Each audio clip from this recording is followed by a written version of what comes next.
What's going on, everyone? Jeremy here from the Quartering. I hope you're having a wonderful, wonderful day. Interesting development going on, allegedly behind the scenes at YouTube. Now, I have not been contacted / enlisted to defend YouTube, but I do believe Tim Pool has been. And interestingly enough, the whole thing kind of stinks.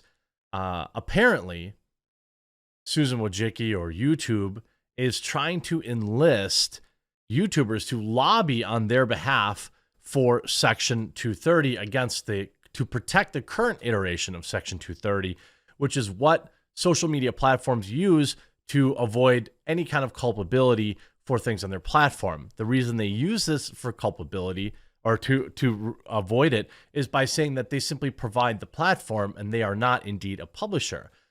The problem with this is that most platforms do in fact act as a publisher or exercise some sort of editorial decision-making over content.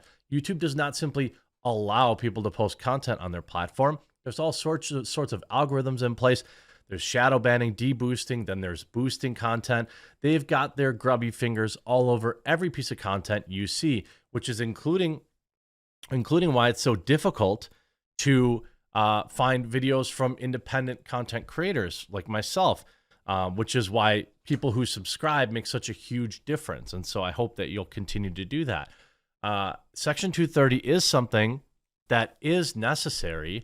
However, platforms have far too long remained, guilt-free, untouchable because of these protections, while simultaneously, in my opinion, in many cases, acting as publishers and not just platforms.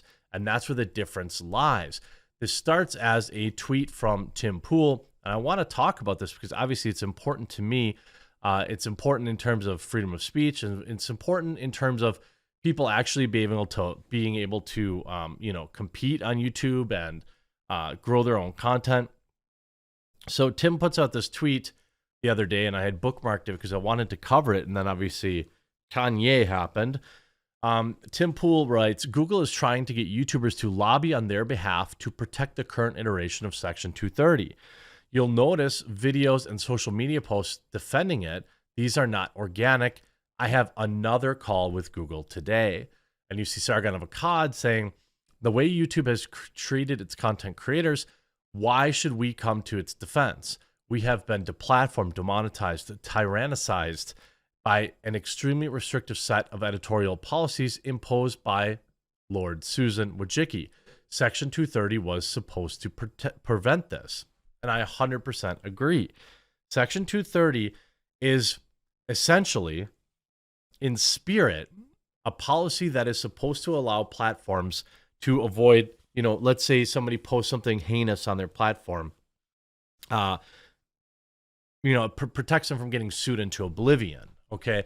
This is a reasonable protection. The problem is somewhere around 2014, 2015, and increasingly so from 2016 until current day, platforms like YouTube and Twitter have increasingly, now Twitter allegedly has changed that, but we've really seen very little change in terms of that. It's been only a few weeks, but Elon's left everyone with kind of a sour taste in their mouth after some backtracking this week. But Facebook, Instagram, these all have, we've talked about many times on this channel, a bias against conservatives, for example, a bias towards, quote unquote, what they call authoritative content. This is editorializing. This is not being a platform. This is being a publisher, in my opinion. When you tell, the users that, hey, this version of the content is more authoritative and therefore you should watch it as opposed to them making their own decisions, they are acting as a publisher. That is my belief, of course. And then you see what's going on. Tech Group urges Department of Justice to take sides in Supreme Court's Section 230 battle.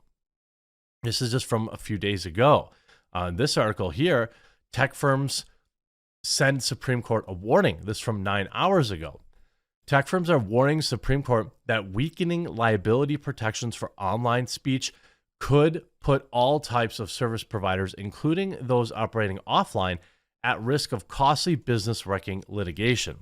Now, I want to pause a minute and allow you to feel bad for the billionaires, to feel bad for Susan Wojcicki, feel bad for YouTube. Look, YouTube has provided me with immense opportunity, immense reach to talk to people. And by the way, I think I'm going to just do a live stream this afternoon around 3 o'clock.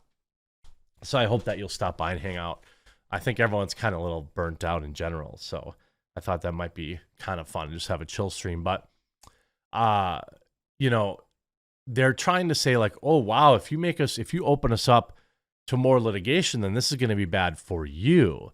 But what they're ignoring is the fact that they have done this to themselves. They have inserted themselves in the editorial process. They have not acted like mere platforms where people could post content. We see over the past several years very troubling trends of non-mainstream, I don't even want to say conservative, but non-mainstream decisions being, or opinions being deboosted, blacklisted, deplatformed. We see people that questioned the Pogue, people that postulated, had hypotheses about where certain things originated, things of that nature. They were banned, removed from these platforms, only to now have these very same platforms change their opinions on things. The big picture is a key law governing online speech is facing its first ever fundamental test before the High Court, driving the news. Companies and parties to the suits made early filings and statements this week in two cases that will test long-held practices in the tech industry based on Section 230 of the Communications Decency Act, which largely protects platforms from liability for people's posts.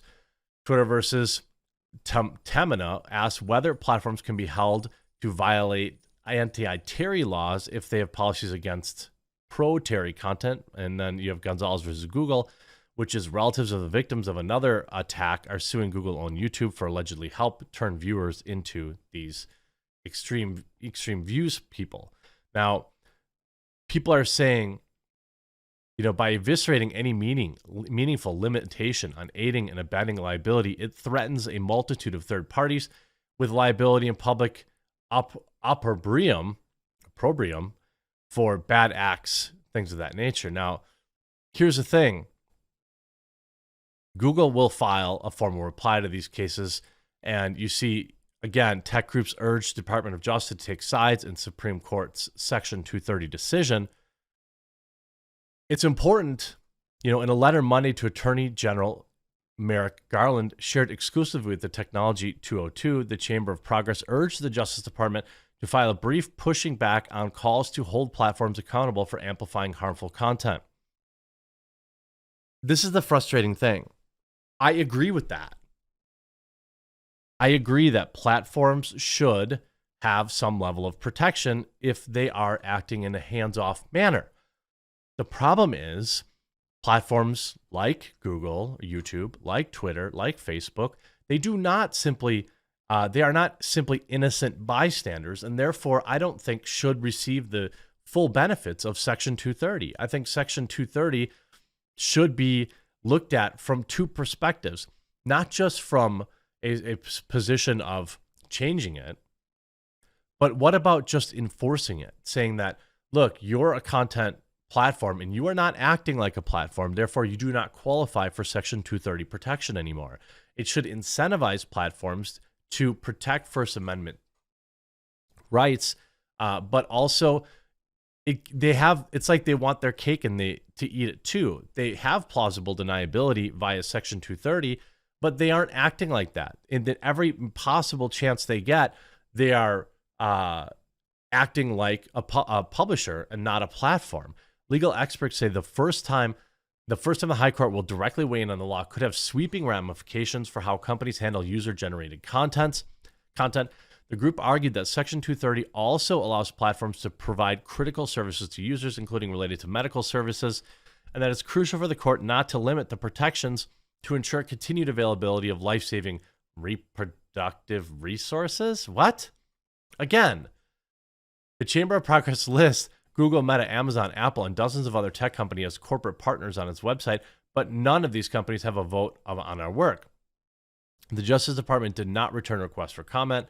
As a candidate, President Biden tore into the law, saying it should be immediately revoked and that companies like Facebook should be submitted to civil liability if they cause harm. Since becoming president, Biden has said little on the topic. Well, that's because until very recently, they had absolutely served his purposes and served his needs by, tipping the scales against conservatives, in my opinion. So I think that Section 230 in its like actuals, in its purest form is good.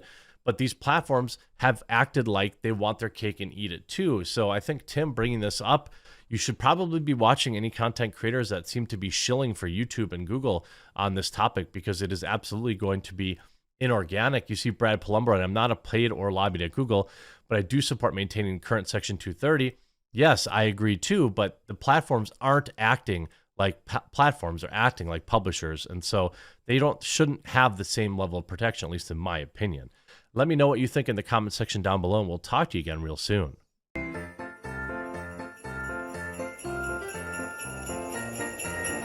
Ho, ho, ho. Merry Christmas.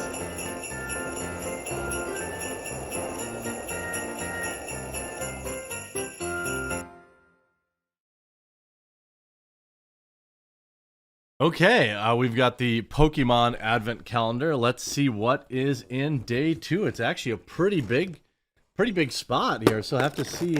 Whoa, what's going on here? Looks like, what is this? Oh, it's a little Christmas tree figurine. It's not very Poke related. Maybe it's for putting your Pokemon underneath. You have this, and I assume like that, right?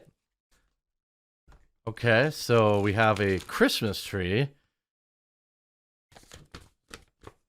Right? Okay, we have half of a Christmas tree. Well, that was kind of disappointing, because the instructions show like more parts to this, but these are the only 2 parts I have.